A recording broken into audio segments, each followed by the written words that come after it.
Hola, en el capítulo de hoy vamos a revisar las fuentes del derecho procesal como un gran tema que nos va a empezar a adentrar en lo que es la ley positiva, que es lo que en definitiva nos va a ocupar gran parte del estudio de este curso. Un primer problema que tenemos que resolver cuando hablamos de fuente del derecho procesal es saber lo que es una fuente, y es una problemática que no es pacífica en la doctrina procesal moderna. En realidad la doctrina procesal desde siempre. ¿Cómo nosotros logramos establecer qué es lo que es una fuente y lo que en definitiva el alcance de la misma como generadora de normas jurídicas y más en específico cómo se generan normas procesales?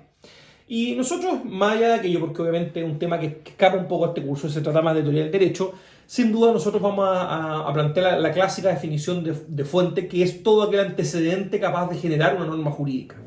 Y para una adecuada comprensión de nuestro ordenamiento procedimental, tenemos que hablar que una fuente del derecho procesal es aquel antecedente capaz de generar normas procesales. Y en este sentido ya podemos saber de que las fuentes del derecho procesal no son únicamente aquellas fuentes directas que como tradicionalmente uno estudia en introducción al derecho o en teoría del derecho. Las fuentes directas son aquellas que antecedentes directos creadores de normas, vale decir, las mismas normas positivas que en una, podríamos decir, clasificación más propia de un sistema kelseniano serían únicamente las normas positivas como la Constitución o la ley. Obviamente, siguiendo las clasificaciones o las nociones más modernas de fuente, entregamos también otros tipos de ellas como las que vamos a estudiar el día de hoy.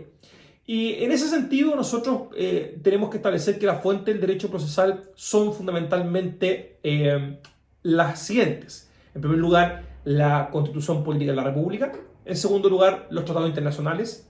En tercer lugar, la ley procesal en sentido estricto. En cuarto lugar, los autos acordados. Quinto lugar, la costumbre. En sexto lugar, la voluntad de las partes o las convenciones. En séptimo lugar, la jurisprudencia. Y en octavo lugar, la doctrina.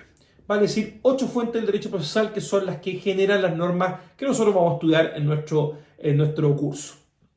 En primer lugar, tenemos que hablar de la primera fuente del derecho procesal como es la Constitución. Y en este sentido, la Constitución se erige como una fuente directa del derecho procesal y sin duda es aquella que nos lleva a una mayor cantidad de normas que se regulan en esta materia. Primero, como punto de partida, tenemos que decir de que partimos por la Constitución sin prejuicio que ciertos tratados internacionales, como usted bien lo sabe, también tienen regambre constitucional o incluso supraconstitucional. Pero lo cierto es que la Constitución, por ser la piedra angular del sistema jurídico chileno, necesariamente es la que contiene normas que en nuestro concepto son las de una vinculación más directa o podríamos decir más explícita en materia procesal, si se quiere. Fundamentalmente la Constitución chilena regula en varios aspectos materias relativas al derecho procesal. La Constitución chilena está plagada de normas procedimentales. Y fundamentalmente, ¿cuáles son los grupos de normas que regulan la Constitución? Son fundamentalmente 3. Normas constitucionales de debido proceso, normas constitucionales de procedimiento y normas constitucionales orgánicas o de administración de justicia. Estos 3 grupos de normas se encuentran claramente diferenciadas en la Constitución con varias normas que se encuentran dispersas por la misma también. Vale decir, no hay una regulación orgánica del sistema procesal chileno a través de la Constitución, sino que se encuentra difuminado en varias disposiciones positivas. Bueno, sin duda esto es importante porque nosotros nos lleva a darnos cuenta de 2 aspectos fundamentales. El primero es que para la Constitución chilena el derecho procesal es muy importante. La administración de justicia a través de los procedimientos, vale decir, la forma de resolver conflictos a través de los procedimientos es sin duda un imperativo como una función pública que sin duda se debe realizar y satisfacer como una gran meta y objetivo de la vida en común en sociedad. Por tanto, está regulado detalladamente la forma en que se organizan los tribunales de justicia, que son aquellos que van a entregar o van a ejercer jurisdicción. Vamos a ver cuando estudiamos jurisdicción que la regulación constitucional de la jurisdicción se refiere a los tribunales que dependen del Poder Judicial en su mayoría, sin perjuicio de reconocer otros tribunales que son creados por ley que también ejercen jurisdicción. Y otros órganos incluso también, que no siendo tribunales, ejercen jurisdicción en algunas ocasiones. Y en segundo lugar, establecer que existe una serie de normas de procedimiento en la ley, en la Constitución, que son normas que están establecidas para determinados procedimientos constitucionales, que son muy importantes, y no solo en ese sentido, sino también normas de procedimiento en procedimientos que no son constitucionales, pero que son importantes también de ser regulados. En ese sentido, encontramos normas de procedimiento penal, por ejemplo, que son sin duda las que se encuentran con mayor intensidad reguladas en la Constitución. La Constitución regula, por ejemplo, la duración de la privación de libertad de un detenido, regula el derecho a defensa de una persona que está siendo imputada a un delito, regula, por ejemplo, la situación de libertad de una persona que se encuentra condenada, etc. ¿Vale? Es decir, hay muchos normas de procedimiento, generalmente procedimiento penal, que se encuentran reguladas en la Constitución, porque obviamente se entiende que bajo la concepción de la Constitución del 80, estas normas eran imperativas de un debido proceso. Llama la atención, sí, y como último comentario respecto a la Constitución, llama la atención que hay numerosas normas, podríamos decir, una confusión conceptual de nuestro legislador, de nuestro constituyente, porque efectivamente, como lo dijimos en los videos anteriores, en el 19 número 3, inciso sexto, se regula el derecho a un debido proceso, como una norma constitucional que se desprende al derecho a la igualdad que tenemos todos los ciudadanos.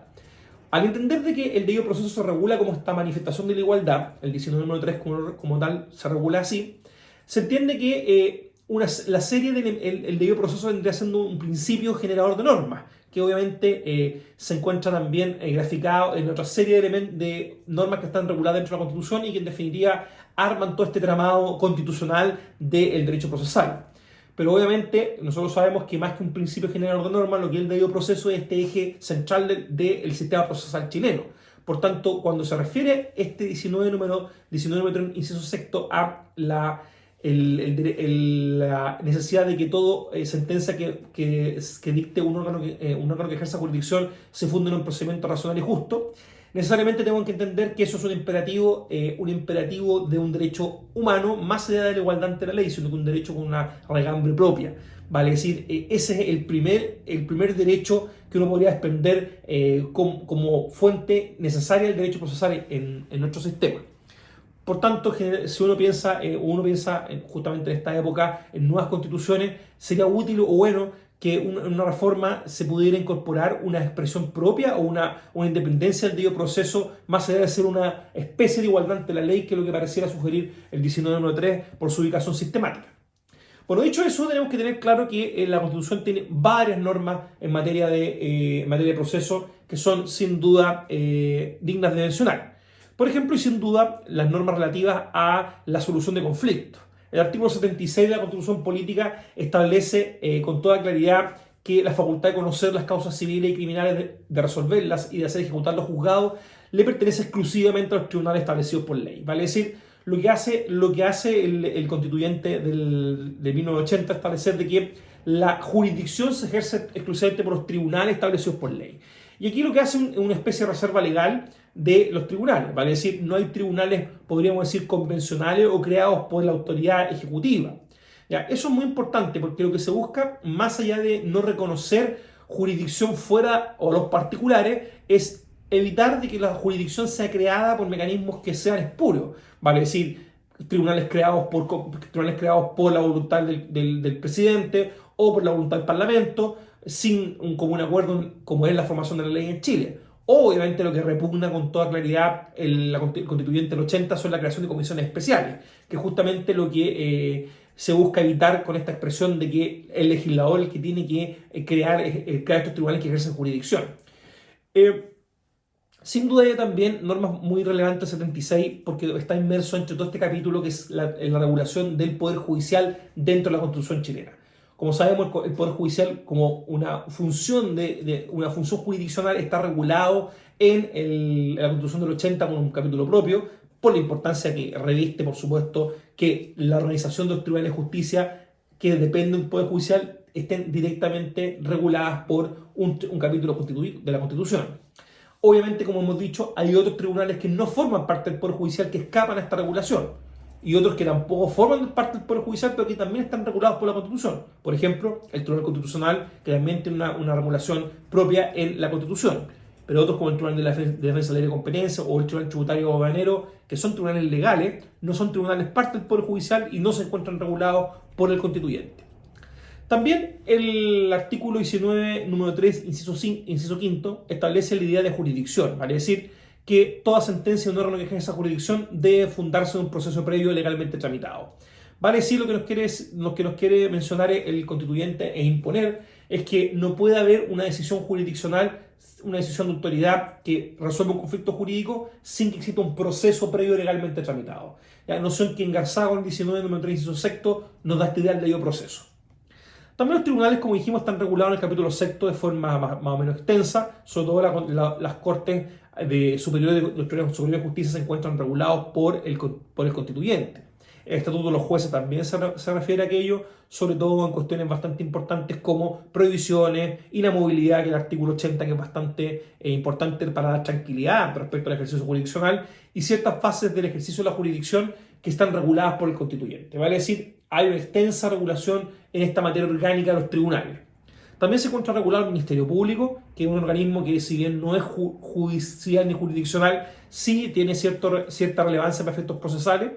Está regulado también aspectos de competencia, que son cuestiones que nosotros también vamos a revisar cuando veamos esta parte de la materia, vale decir, establece cierta delimitación en cuanto a qué tribunales conocen determinado asunto.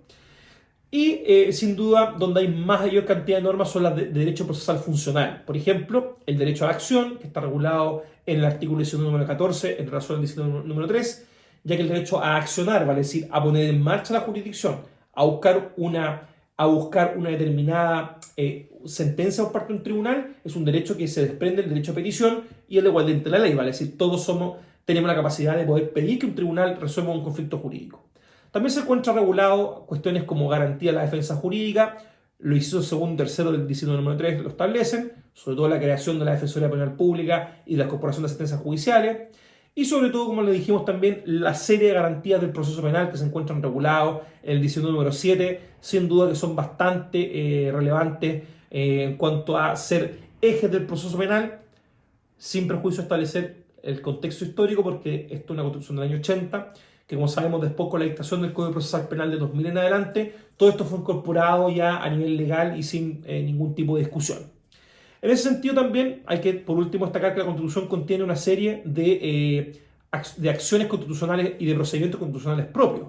Por ejemplo, el recurso de amparo, el recurso de protección, la reclamación por privación o desconocimiento de la nacionalidad, el juicio político de las autoridades, eventualmente las acusaciones constitucionales, etc. Todos se encuentran regulados por la Constitución como procedimientos especiales. ¿Por qué? Porque son materias que el Constituyente ha reservado con quórum especiales para eventualmente poder ser modificados de ser necesario por la gravedad de los temas. Y en ese sentido, entonces, para concluir, señalar de que la Constitución tiene una extensa referencia a distintas normas procedimentales, sobre todo tomando en cuenta que son las luces y focos para el desarrollo de toda la legislación chilena en cuanto a proceso. ¿Eso?